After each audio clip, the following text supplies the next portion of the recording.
getting good at this. All right. Right? Yep. We are getting good at this. I mean, seems like just a couple minutes ago we did one. Yeah. And it is true. We did. So we're back. Just trying to break it up so they're not super long. Yeah, the Cup or the Monad, I think there's a lot of discussion to have. And it's not much, I don't think it's too much more discussion than we had in the other two. But I think that for some reason the Cup or the Monad, which is this, what is it, the fourth or the fifth? It's the fifth of them, right? Yeah. Well, if there's that missing one that we were just talking about. So it's the fifth, technically. But I don't know how they established that there was a missing book. Anyway, now we're talking about the missing book.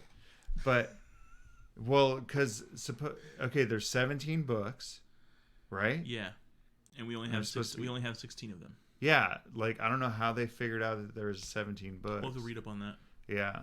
Anyway, but that's where the confusion was when Brandon in our last at the episode. beginning was talking about there's another one, and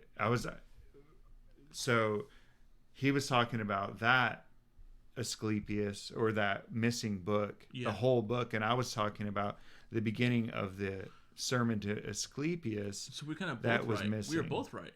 Yeah. That's good. It we both win. We both win. Sweet.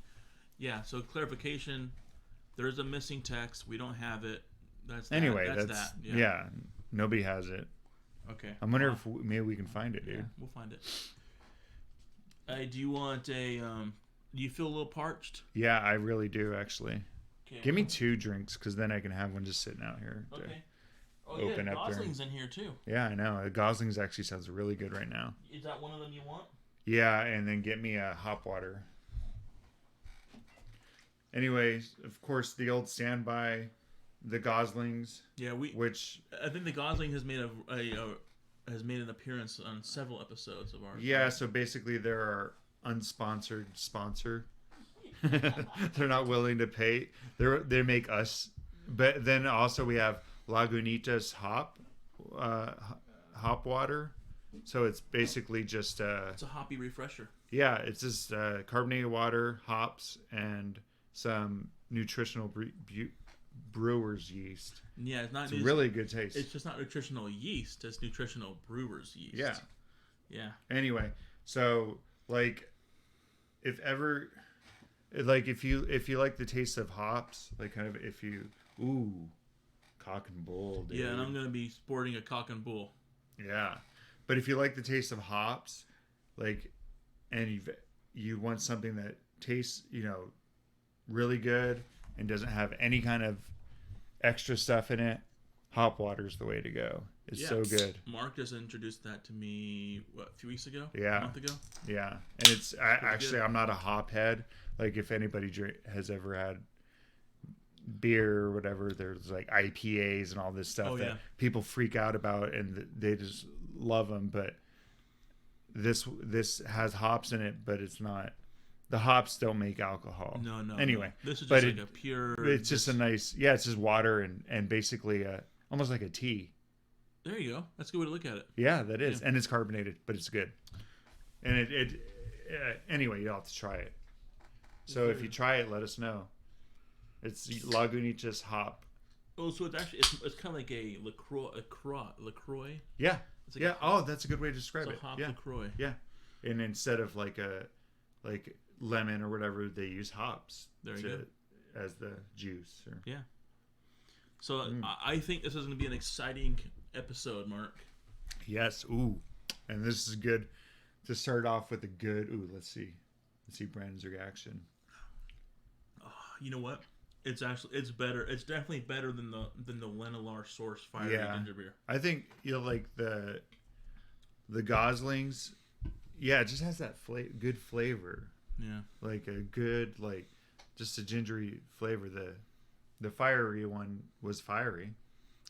That's about all that was good for, huh? Mm-hmm. And that's not what we're looking for. That's not what you're looking for, right? Yeah. Maybe it is. Well, I got the Bundaberg, Diet Bundabergs, and those were kind of flat. Not as flat as Reed's, That was the worst, man. No, the Bundaberg's got a good flavor. It's a nice mellow one. But the Reed's was just like so disappointing because I had built it up in my mind so much. Anyway. Yeah, if you didn't notice, this is like halfway a ginger beer podcast. Speaking of cups. Dude, we should have brought cups. Yeah, and pour the ginger beer into the cups. Yeah. It's too late now. Anyway. But speaking of those. The cup or monad? See, let's just talk about the name. Okay. Okay, because the cup. Like, what the heck's with the cup? Yeah, it's kind of I don't like the name. I love the word monad, and I like the imagery of monad. Mm-hmm. Yeah, I looked up it, but I don't like how cup is in it. Oh yeah, I'm like the cup part doesn't. Well, actually, I think the cup part does make sense. You'll see. A different translation is the crater in the monad, right? Oh yeah. So there's a few different translations. Like the crater, though. Why would it be the crater? Just the container. Yeah. Okay, so monad, though, I looked up a couple definitions, and I was like, actually, they mentioned the monad in guess what book? The Cave in the Light. Of course, so the monad is a fundamental piece of philosophy, right? And yeah, as we were just talking about in the last one, that this thing that cannot be divided was a very important part of Hellenistic and theology. Yeah, this is big. The monad is big, right? But it's small. It's a very fundamental part of what we're talking about. Yeah, so from the Merriam-Webster, it says unit, one, an elementary individual substance which reflects the order of the world and from which material properties are derived.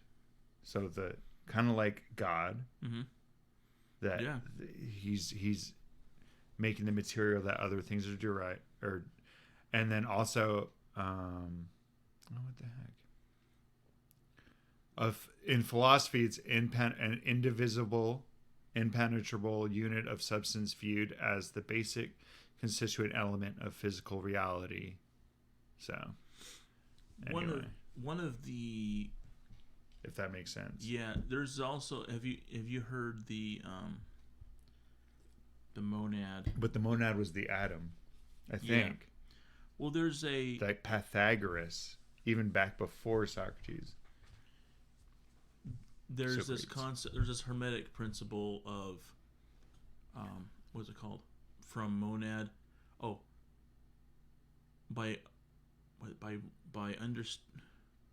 From viewing the monad, one can understand the archangel.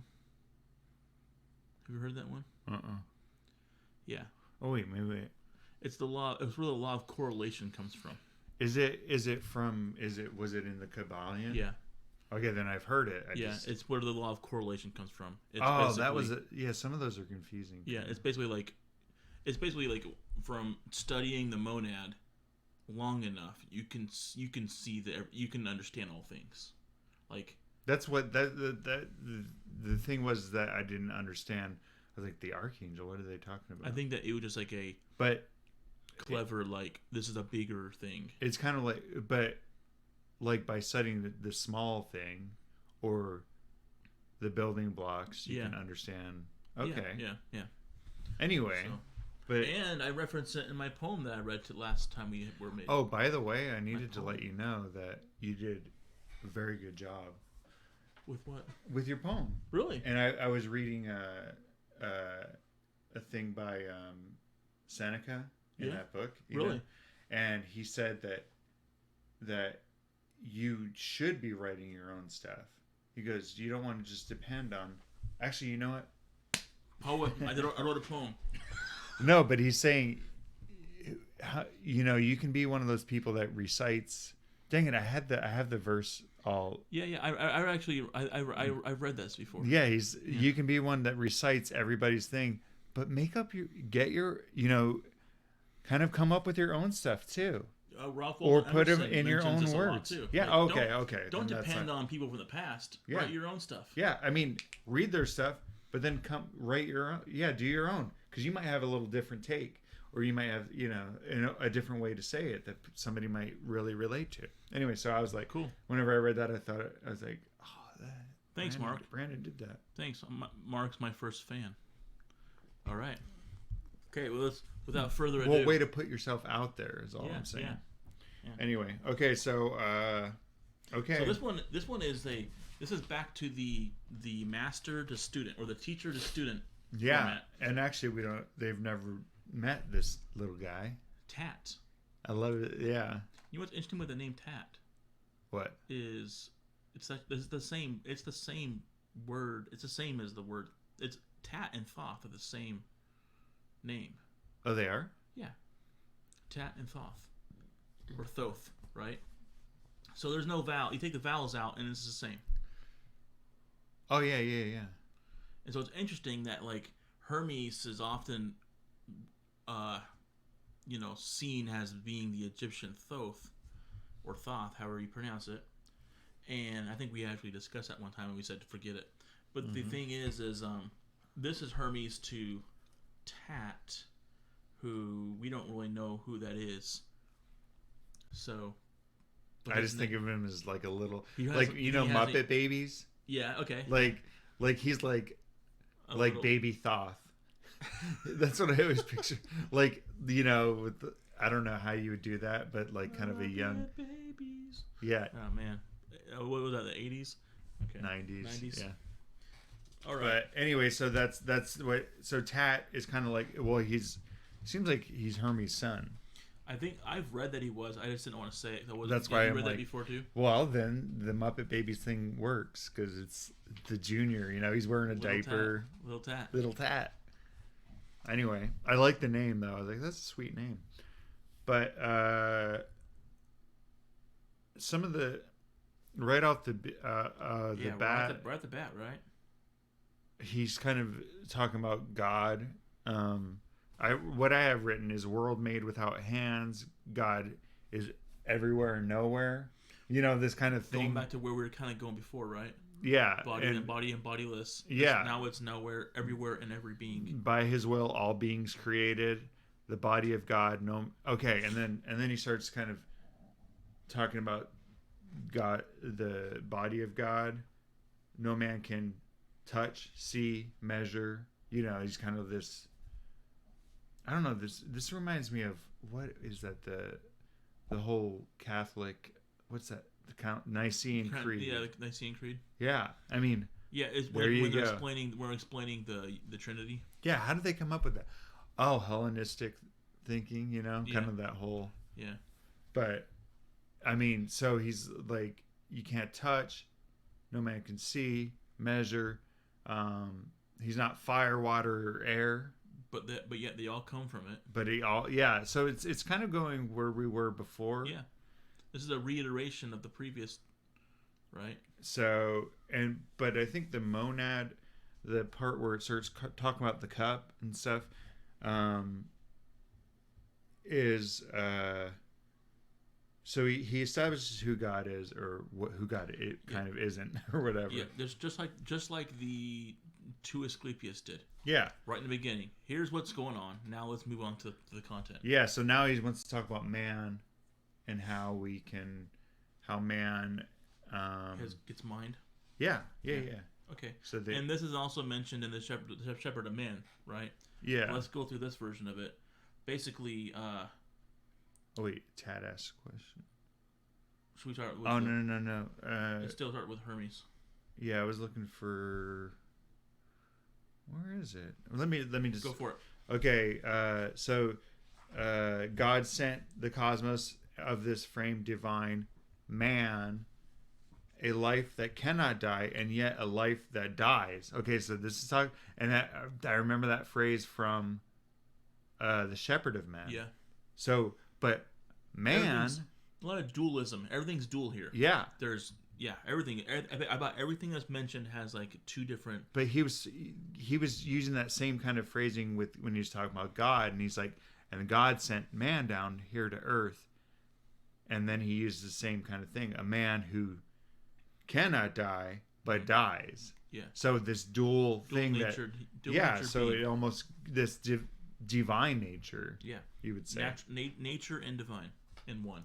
And then Tat has the question. Well, did man excel by reason of the reason and the mind? Okay, so there's two different things I wanted to. There's reason, and then there's the mind. And they're not the same. They're separable, or they're two different things. And for contemplator of God's works did man become, he marveled and did strive to know their author. So this is he's been put down here or whatever. And he's got reason in mind, and he can become by seeing God's works. Remember we were talking about the planets and stuff, and or even the monad. By seeing God's works, he becomes a contemplator of God. You know, like Einstein had that thing. He goes, "I want to know God's thoughts." I don't know. I don't think I've heard that, but anyway, this is a paraphrase at least, but it was, but like profound. Yeah. It's like, and also studying nature, you can know God's thoughts. Yeah. Or know God's nature. Yeah. That go back and the monad to the archangel there. But and that's one of the things. So in the Shepherd of Men, in the first text, there was a part that I thought I really liked this part when it was describing how, of all the creations on the earth, man has the ability to have reason. Yeah. But man has to do something special to receive mind. Yeah. So, and that's where we're going to go more on that. This is like a deeper view into that. Yeah. Well, that's what, at least, according, that's what separates the men from the beasts. In fact, Hermes, because this is in the Shepherd of Men, if you remember, it's between Hermes and his mind. The discussion is between the mind and Hermes. Yeah. And Hermes says his own mind. Yeah. Yeah. And then Hermes, one of the questions near the end that Hermes has is, well, why doesn't everybody have mind? And that's the same question. That's the same question that Tat asks right here. Yeah, little Tat. Little Tat asks that same question. He's like pulling at his dad's skirt, and Hermes is like, he's like, his skirt. I love little Tat. Well, he's got he's Egyptian. Yeah. Yeah, he's wearing his. Okay, so yeah. So Tat says, oh yeah. Yeah. Why then did God, O Father? Because right before this, Hermes says, within the souls of men who have no mind. He references how some men don't have mind. And then Tat goes, why then did God, O Father, not on all bestow a share of mind? I like that way. I like the way of describing it. A share of it. Like as if it's all, there's just one. And you have access to it. Oh. Yeah. Rather than like you have your own mind. It's not your own mind. It's just you have the mind. You have access to the mind, right? Like the Holy Ghost, right? Yeah. Rather than it being your Holy Ghost or your Holy Spirit, it accesses you're accessing the greater. Yeah. Well, that's very platonic. No, it's because it was like your mind is returning to what it already knew or something weird like that. I'm like, why? That doesn't make sense. It seems like you're finding it out more like they're talking about here. And then Hermes says, he willed my son to have it set up in the midst for souls, just as it were a prize. Yeah, I like this. So it's like you have to earn it. Like, it's like something that's given to you. Like, okay, everybody's going to get the reason. Yeah. Everybody. Okay, this is how I thought about it. Everybody that has enough brain power. This is why. Yeah, you'll get the reason. You're gonna get the reason where you're gonna be able to reason things out and stuff. You're gonna be able to create some stuff, but the mind is like the bigger thing. This is like where you actually get to know the mysteries. Know the universe and stuff. So and so, at first I was like, what, a prize? Like. Yeah. That's weird, And I was kind of like, it could be just a translation way of saying no, like, but he tilled a mighty cup with it and set it down. Like this, it's this prize. And and actually this morning I was thinking about it, and I was like, oh, trophies always have a cup on them, right? why is that? That's exact. I didn't get time to research it because you came over. Good point, man. But whenever I was like, wait a second. Has anybody ever thought the why trophies are a big cup? So that's the oldest thing of or at least maybe not the oldest but I'm saying they're holding the World Cup. Oh my gosh! Everything's a cup. Research. Yeah. Make a note. We have to research what cups have to do with like trophies and big prizes. Yeah, that's good observation. Totally. So anyway, he's actually like the title of this is the trophy or the prize. Yeah. And the monad or the monad. I like that. I like it better as a prize. Yeah. Because then it's like something that you have to strive for. Like everybody's gonna get the reason. Everybody gets the participation trophy. Like I always got when I was in soccer. We always got we would all get the participation trophy because you were born, you exercise reason. Congratulations, you lived. But those who are excel and really want to know or get the cup, get the big, and there's like the what's that paper confetti falling down. There's some chick in a bikini kissing you on the cheek. Well, maybe not that. Yeah. A very, very modestly dressed woman kissing you on the cheek. Yes. Of course. With yes, very modest. Anyway, reminds me of those old race car. Yeah. Video games. Reminded me of the Mario Cup when the Mario Kart when you win and you Toad standing on there. There's that big cup. Yeah.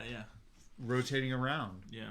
Anyway, so that's why actually the cup is pretty cool, but then it kind of gets into some weird about stuff with the cup. Yeah, I'm like, what is it? Yeah, so let's go through this. I don't know. Well, I don't really know where I'm at with this, but yeah, I didn't totally understand, and that's why maybe we don't need to discuss because I'm like, baptism of the cup. I'm like, what does that mean? And if it's a crater, I think because of our religious background, like baptism's full immersed, but then in like the Catholicism and stuff, it's sprinkling and stuff. So it's kind of like I was kind of like baptism of the cup, but if you're like drinking of the cup, getting baptized kind of like, by what's inside of it. Think about there's a phrase that you hear sometimes about like, did you drink the Kool-Aid? Right. Yes, I did. Yeah, and that's what I'm thinking about with this whole Kool-Aid drinking. No, about the whole baptism thing. Oh. When you ask someone, hey, but did you drink the Kool-Aid? It means like, were you just like viewing from the side? Were you just like, were you just kind of inspecting, or did you go all in and did you participate fully? Yeah, but I think drinking the Kool-Aid is supposed to be derogatory. I think it is. You're cool because it's these people that are doing mindlessly drinking. Like the whole Jones sound. They're like, like he told me to do it, so we drank the Kool-Aid. I get what you're saying. And it's actually just to clarify, because Kool-Aid is one of our sponsors. It was actually Flavor Aid that they drank. Yeah. It's true though. It was Flavor Aid. Tang. Okay. The way that I don't understand the whole baptism thing that mentioned. The way I understand it at the very end, he does mention that I'm trying to find it right here. This is my fault for having these notes, not underlining my stuff here, but it says he sent down the cup, thou that dost know for what? I don't know. Okay, here we go. Let me read this. Maybe this will help you. Go for it. Okay, so it talks about the baptism, but then as many then as understood the herald's tiding, there's like douse themselves in mind. So this is kind of taking that baptism. Your mind is doused. That you're immersing yourself in it. Yeah, and not became partakers of the gnosis. So your mind is being baptized in a way, or you're being doused. So that might make it more. And when they had received the mind, they were made perfect men. Anyway, so I like that, the doused mind. You know. Yeah, no, that helps the imagery of it, right? And figure out what it's referring to. I think we'll get to where I'm thinking. I think it's actually a little bit later. Okay, it has to do with later when it Tat's questions. I think he starts kind of comparing people with reason in mind. Yeah. Now, but they who do not understand the tidings, they possess the aid of reason and not mind. Okay. Yeah. So they don't understand. See, because he talks about this herald that comes forth, and I think that probably the planets and different things, you know, the stars and these nature. Okay, like a sign. The herald. Yeah. And there's people who you look at the stars and you say those are nice stars, you know, or whatever. It's a nice night, you know. But then there's people who look at the bear. Yeah. Like Brandon does. Yeah. And who like think about it. Oh wow, this universe. Gosh, you know, you look up at the stars and you're like, wow. You know, what's it all about? And then you start beginning down that path. So anyway, so there's Herald, which isn't total clear what it is, but that's what my take is. So they're who do not understand these tidings. They possess the aid of reason only and not mind. Which verse are you reading right now? Well, it's like towards the end of 4. 4? Okay, that's right before 5. Okay. Are and not mind are ignorant, wherefore they have come into being and whereby. So the people who are using reason only and don't have mind, they are ignorant of where they've come into being or why. Yeah. And wherefore and whereby. Yeah. They have come into being. Come into being and whereby. Yeah. So why they've come into being? Wait, I'm trying to put it in regular. Yeah, and we're regular ignorant way of we talk. Why they've come into being, and how, or something like that. How and why they're even here. I'll just say that. Yeah, that's fair. Okay. Yeah. The senses of such men are like irrational creatures. Because they only act upon their feelings and their impulses. They fail to appreciate the things that really are without much contemplation, like you mentioned the bear. These center all on their pleasures of their body and appetites, and their belief for its sake, man hath come into being. Yeah, so they're basically not very far above the animals because they're not using the facility that God. And this is where Tat is like, well, but can't we have part of that mind? Or why is it that God doesn't give everybody the mind? Yeah. And Hermes said earlier, he said that he distributed to all, but mind not yet. But he didn't do it grudgingly or anything, or maliciously. Yeah. It's just that man has to seek it for himself. Yeah, he can't give it to you. I feel like we've had this discussion almost before, but maybe not on this podcast, or maybe. But yeah, it's more like it's there, but you have to receive it. Yeah, and go get it. It's already. No, everybody has it. Yeah. That's the thing. You have to start, but you have to be aware of it. Yeah. Yeah.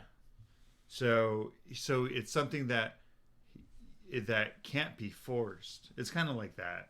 Like you can't say, okay, you're gonna start wondering about stuff. It's just something that you have to contemplate on your own. And reason is the tool by which you'll get to that.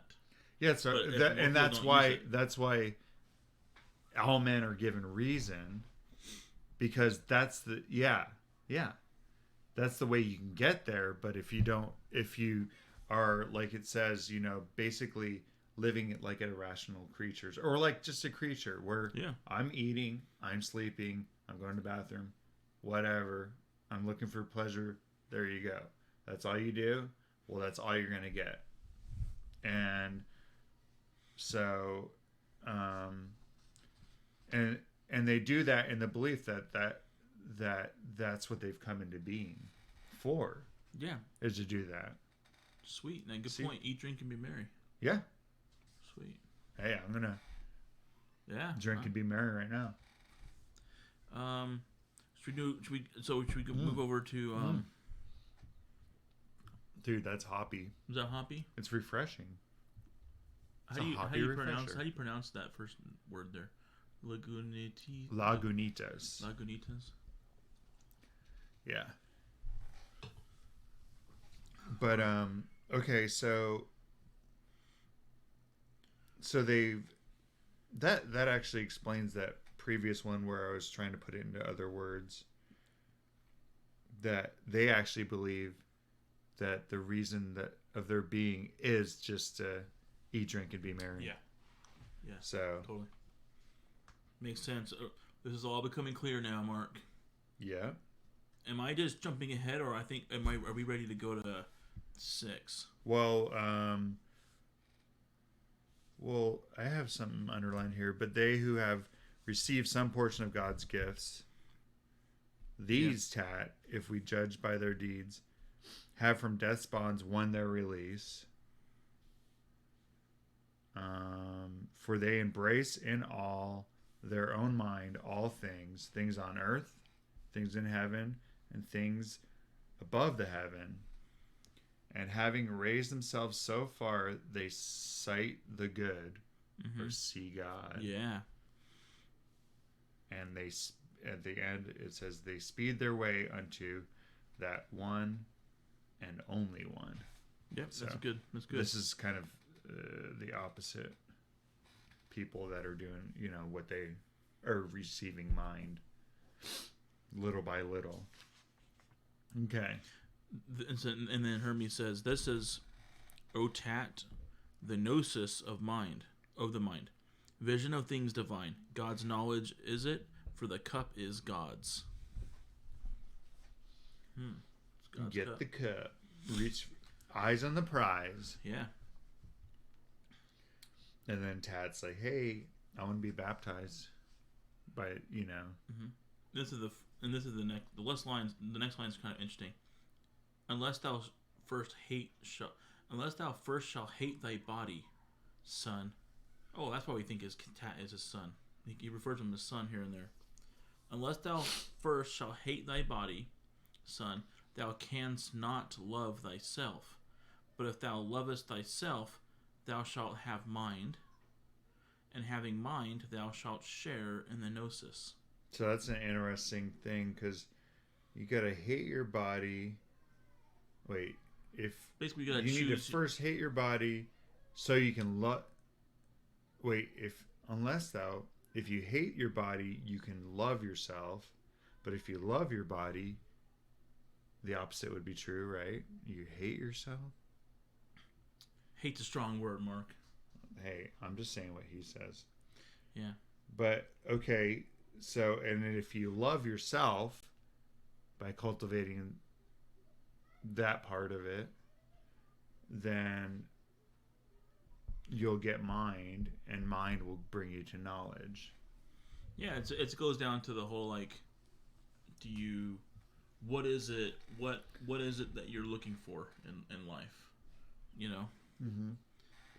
And of course, Tat was just as confused as I am. Yeah. Father, what dost thou mean? Daddy, I don't understand. And this is the whole, and I like this answer. He goes, it's not possible, my son, to give thyself to both, right? The whole, no man can serve two masters, or it's black or white, right? Like you can't do. That was really clear to me. I mean to things that perish and things divine. For seeing that existing things are twain, body and bodiless, in which the perishing and the divine are understood, the man who hath the will to choose is left the choice of one or the other. So you got to choose. Yeah. Yeah, I like that. Between body or soul or mind. Yeah.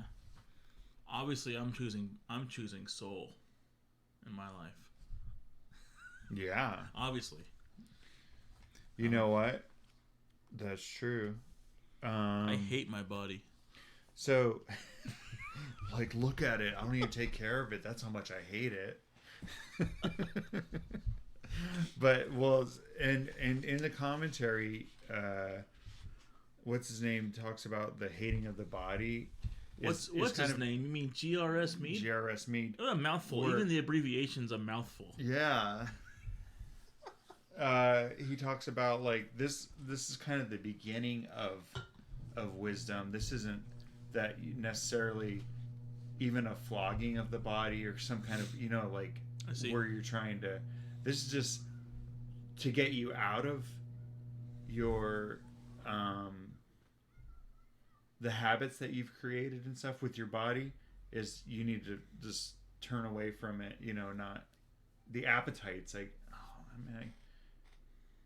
where am I going with this? Yeah, I just let my body go, man.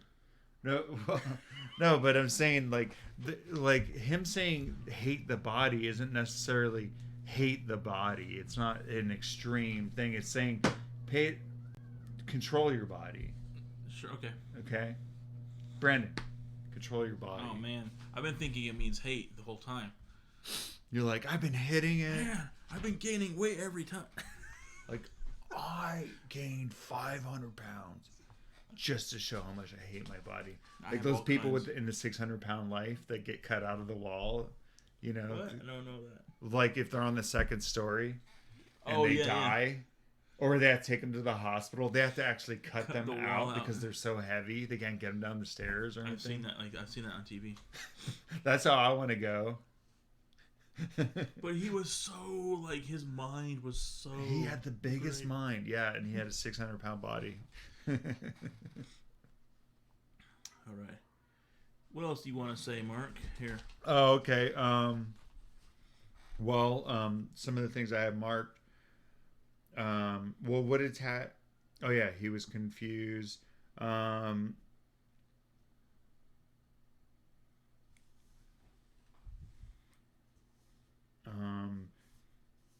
I got this marked: for 'tis not God, 'tis we who are the cause of evil things, preferring them to good.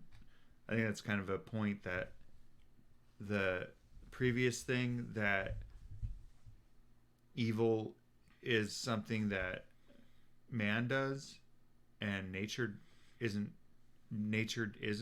doesn't do. You know what I'm saying? Like the universe doesn't have a malicious intention. Like a meteor comes, it's just part of nature. It's part of the clock. But I'm saying humans can have malicious intentions. Yeah, you can't blame the cyclical nature of things if you throw a brick in your neighbor's face. Well, that kind of answers the thing. Like, if God was so good, okay, okay, if God's so good, why do good people suffer? Good people or children suffer? Oh yeah, why is it that kids get cancer? Kids are, whatever. That's always the thing. Well, because that has nothing to do with good or evil. That's life. It's almost like people who say that, they have a lot more. It's almost like they're a lot more God. It's almost like they claim. It's almost like somebody who would say, "Why would God let children suffer?"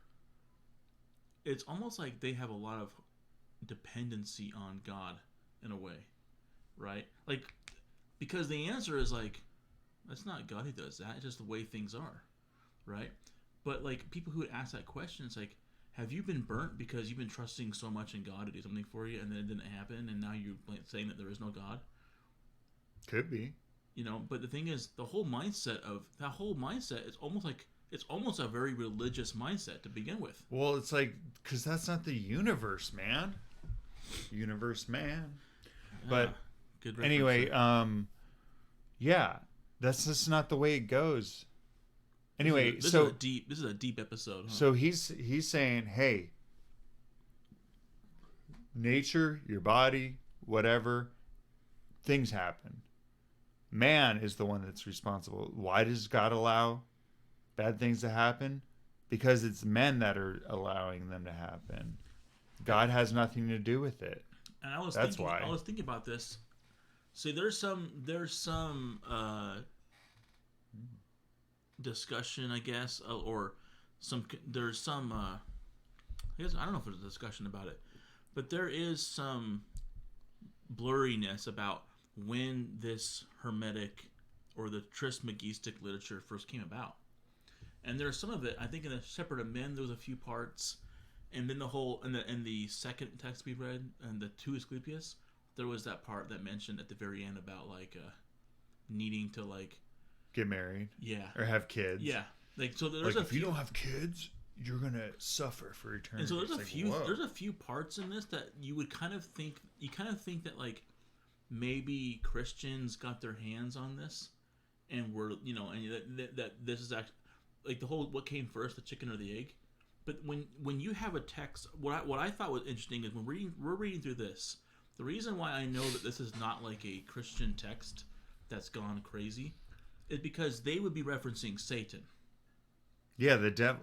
Oh, yeah. You know what? That is one thing that's important. Oh, and there's no reference ever in this kind of in these texts. There's no reference to like there's no blame on the scapegoat or the devil. Yeah. It's Azazel. Correct. There's no blame on that. Yeah, that's true. It's like, well, you know what? Men are the ones, and guess what? Men could choose, they have a choice. Some choose evil, or some choose the flesh, or whatever you want to call it. Some don't. Yeah. Where if this was if this was a Christian first and then like more of a Gnostic type of Christian view, there would be different blame. There would be references to like Satan even like I guess. Well, I don't want to go too far, but the Gnostic thing where the Old Testament God was like this bad guy. And God of destruction. And anyway, so you're just like, geez, man, these guys really... I mean, but they're not leaving... There's no scapegoat in this one. No. It's like, no, you. Correct. You know what? You know why God allows bad things to happen to good people? Because you're not doing anything about it either. Yeah. How about that? I guess. That's deep. That's we're going through these Hermetic texts. Here in the Gnostic Deluge, we are going through these Hermetic texts, and we're kind of fumbling around, to be honest. And there's a lot of really it's because we don't. We're curious to find out what's in them. There's a lot of confusion, but I will say though that if there's anything that I have learned from this so far, it's that things are more like natural than we think they are, and we're not going to be blaming any scapegoats for the mistakes that are made, right? Mm-hmm. That everything's in a more simple and natural level than I previously was I haven't heard anything so like just simple. Like supernatural. Like I mean, it is supernatural, but it's naturally supernatural. Yeah. And I think that's an important the Hermetic principle. It's not so caught up, and that's the thing I don't get with some of these Hermetic societies and stuff like that come out of it, and there's alchemy and all that. But you got some weirdness coming out of it. Yeah. Anyway, but we're just sticking with this stuff. Yeah, right now to find out. But is there a reason why I'm way over at 9 and you're way over at? I'm at 9. Oh, okay. No, it's because you have. Mine's just one book, so. But okay, so in 9 though, there's just 'tis very hard to leave the things that we have grown used to. This is part of the reason, where you got to put off that body and whatever. Yeah. Yep. Which meet our gaze on every side and turn ourselves back to the old. I like that. Mine says old. Did you just say old? No. Yeah, old. Like the word path wasn't even there. Yeah, he added path. Yeah. The old. The reason why he added path is because at the very end there's which I don't think I have it anymore. There's reference to the path again. Oh, okay. Right? Mm-mm. At the very end, there's not reference to the path? Yeah, guide, maybe. Yeah, path. Path leads above. I think that's why he referenced path. So, anyway, but he calls it the old. And that's where maybe that Socratic thing that you're returning to the mind or whatever. But and there's in the commentary he does talk about that, doesn't he? The old path. I don't know. Probably. In the commentary, he talks about the old path. We're like burping. I know. The ancient path. Okay, so go for it. Hard as it is to leave the things that we have grown used to, the things habitual, it must be done if we are to enter into the way of gnosis. Okay, but no new path is this, no going forth into new lands. The entrance on the path of gnosis is a going home. It is a return, a turning back, or a true repentance. Ooh. Turning back. Got it. That's what he puts it. We must turn ourselves back to the old way. And for the followers of the doctrine of thrice great Hermes, this old path could have meant nothing but the archaic wisdom of ancient Egypt. Oh, the old. So he's not even saying it's something that you already knew. He's saying the old, like kind of like the pyramids that were left. The old. The what was it? The mining memorials they left behind. Yeah, the wisdom of Egypt was thus the gnosis. Yeah, I like it. I like that better than what I was thinking. Okay, yeah. So this path, it's old because it is already known. Old. Yeah, the ancient path, dude. I like it. Yeah, me too. Okay, we both like that. Yes. Hey, can I use your bottle opener? Yeah. Yeah, grab me a cock and bull, please. I like how you all right? We reference this every episode. We're just like burping and like. Hey man, we drink this much carbonation. I think ginger beers are like more. Yeah, they're very carbonated. But so anyway, that's cool. And then he kind of references too why people miss the path, the old. We're just gonna go the old. That first off, we've grown used to just our bodies doing what we want, whatever. We've kind of put ourselves in these ruts and whatever. This is good, man. I know. These are way good. These are way better than other things I've tasted. Yeah, that's what I'm saying. It's just the Lagunitas hoppy refresher is very good. Yeah. Like people really like it, and like I said, I'm not a hops guy, but I really like this. You're a hop. Nice. You're not a hoppy. I'm hopped up on this hop water. I'm sorry, I cut you off in the middle of what you were saying. No, that's not good. That's not good for our. That's not a good. That's not a good trend for me to be cutting you off in the middle of your thoughts. I'm sorry. Yeah. Whoa. I was gonna cut you off. I got it. Good one. No. Anyway, but what I was saying is, don't worry about it. I do it to you all the time, Brandon. Do you? Yes. So anyway, so you got kind of this. It's hard to get out of these ruts and these things that we establish as we try to live in the world and become. We just get into these things, and he also says another reason that people, aren't able to find mind or begin is now evils are the more apparent things. Whereas the good can never show itself unto the eyes, for it hath neither form nor figure. Oh, interesting. Like the thing, and this what I thought about when I read that was that the things of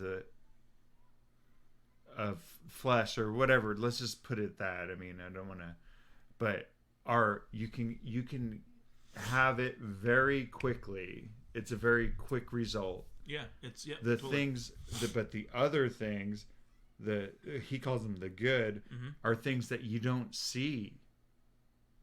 Like yeah, they're not these instant things. Yeah. They're developed over time. So it's no body should make itself apparent to a body. Yeah, I like how it says it's like itself alone, and unlike all things else. Well, you can't. That's the thing. You can't. The good. That makes a lot of sense.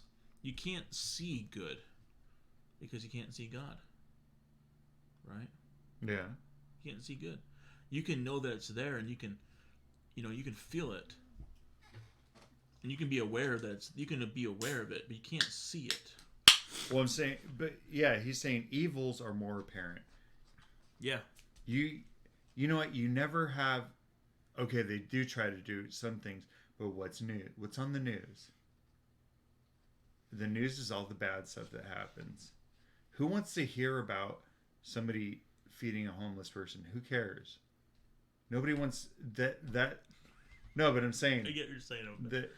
The news is the things that are like sensational and stuff. It's not like.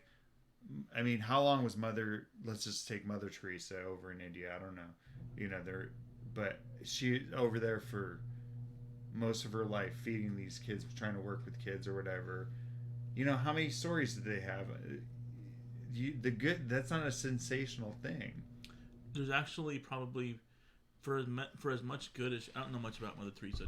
I don't either. But for as much good as she's done, there's actually quite a bit of. If you look her up, I bet you can probably find the things that you can find controversial things that she's done. That's what I was actually. Oh, that's good.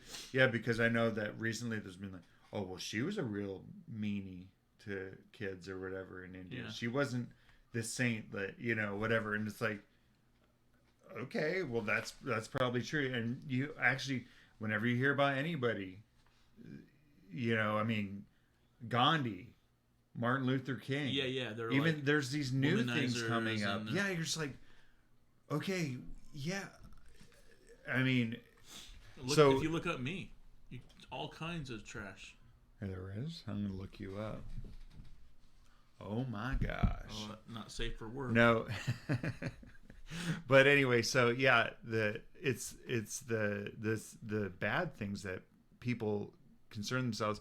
And if there is something bad, they'll dismiss all the good. Oh, totally. The good, actually, like it says, is hard to see because it disappears behind the bad.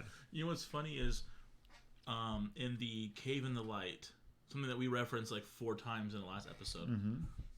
Remember what's the guy's name? Peter Abelard. Who? Peter Abelard. Who is it? He was a monk, and remember he's the one that got. He was pretty profound in some of the things that he did, and I really liked him. Right, like I love Peter Abelard, and then it goes to the point where he actually started sleeping with his. Oh yeah, one of his students or something. Yeah, one of his students, and then like yeah. He ends up having a very troubled life after that. Yeah, and I'm like I really like this guy, and then the things that he did that were evil come out, and it's just like I can't see anything else now. Yeah, that's what I'm saying. That's why that's why it's such a good tactic, the smear campaign. Oh yeah, totally. Because all of a sudden you paint that thing and you can't see anything good. Yeah. So it's like, well, it's just like God. If God was so good, why would he let kids suffer? If this person was so good, why did he do this? Sick, man. If he had my best intentions, why did he go, have an affair with his wife? Or totally. It's like crazy. It's like, well, that's just that's crazy thought. You can't. That doesn't nullify everything. Yeah, you can find something bad about a lot of good people too. Yep. Anyways, that's not. But no, you know what? You know what? Good, but what? Hey, there is Brandon, no good people. That's what I was gonna say. Those good people that bad things are happening to, they're bad people. How about that? Because good is only found in God. Good is God. Just turn it around on those people whenever they say, why does God allow good things to happen or bad things that happen to good people, say those good people are bad people. I'm sure they've cut somebody off in traffic. They've had an affair, whatever. Yeah, or they're bad people. We'll find it, and then you won't have that argument anymore. If they're kids, they've lied to their parents and and threw a rocket through a window. Yeah. So you're saying they're good people? No, they're bad people. That's a very nihilistic way. Like, there is no good people. That's going to be my answer next time. It's a Hermetic way, too. Because good is only in God. Well, yeah. But he's saying, though, that man is the cause of evil. But man can be good. Can get this mind, too. Yeah. Get shot up. But it's not. But good's not theirs. Like, they can do good things, but good's not theirs. Good is only, just as we learned in the, according to Hermes in the last one, good is only source of good is God. So we can do good things, but that's not ours. Like, we don't have claim to that good. We just Maybe I'm putting my own ideas onto it, not just taking it at where I'm like, well, but we can, eventually get to. I mean, because what would good doesn't require any return. Remember? Oh yeah. And so yeah, but me saying I do good things, it's like no, I don't know. Hey, Brandon, he put a freaking trophy out there, so I'm sorry, I'm going for the trophy.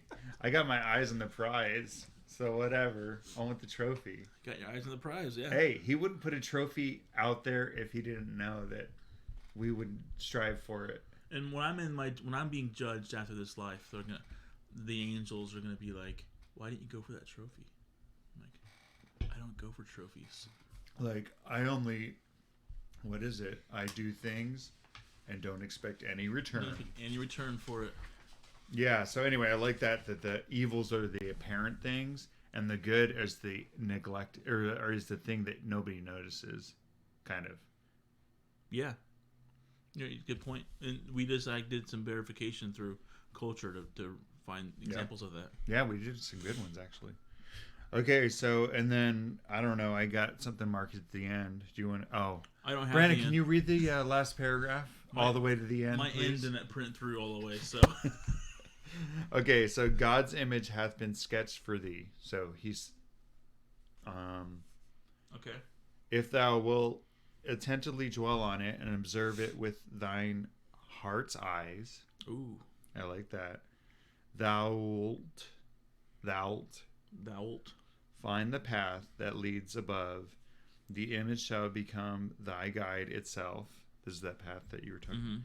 Mm-hmm. Because the sight hath this peculiar charm, it holdeth fast and draweth unto it those who succeed in opening their eyes, just as they say, the magnet draweth iron. The magnet draweth iron. Okay, so this is another maybe possible reference. Okay, talking about the magnet drawing iron. Yeah. Okay. The original compasses were in a cup.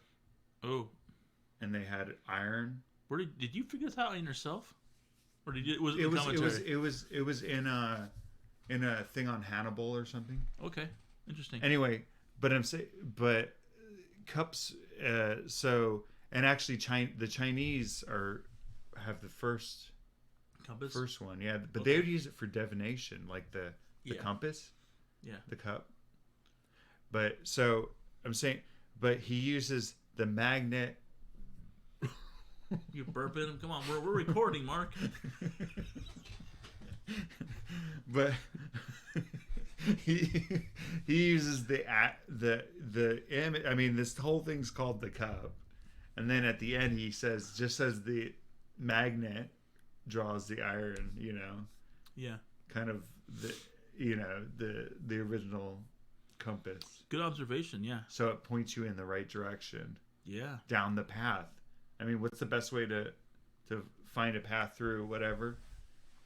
Is a compass is a good way to get exactly where you want to go. Yeah. But yeah, put compass. No, but you use Compass is better than map because you can just like. That's what I'm saying. You use the compass on the map to be able to determine if you're going the right way. So that's deep. Yeah. So hey, just hold fast. Yeah. And draweth unto it.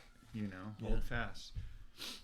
So if you take that last thought and take the words and rearrange them, you would have a path with a holding fast to the path with the iron. Oh yeah. Your mind sees things. When I first read that and I saw that, I'm like, wow. Yeah. Well, so anyway, he's saying, hey, baby tap. Baby tap. You can do this, man. I sketched for you this image of God, and how you can get to him, by first beginning to kind of hate the body, or pushing those things aside, concentrating more on the mind. Yeah. And opening it and actually seeing God and nature and everything, and you'll be going down the old path. Yeah. I like that. I think that's one of the best things about this one. And I love this commentary on that. That was very cool. Yeah. Like, because I didn't even think about that. I was thinking more in the Platonic thinking of that it's something that you already knew, and old like ancient Egyptian, and like older this is than where old. This is supposed to, like this is like, oh, this is Egyptians. Yeah, the old knowledge that they had and is kind of has been lost. So, to our listeners or viewers, if you're gonna be like, if you signed up for any kind of like marathon or race, drop out of it. Don't worry about the body. Hate the body. No, only join marathons and stuff where they have a cup trophy at the end.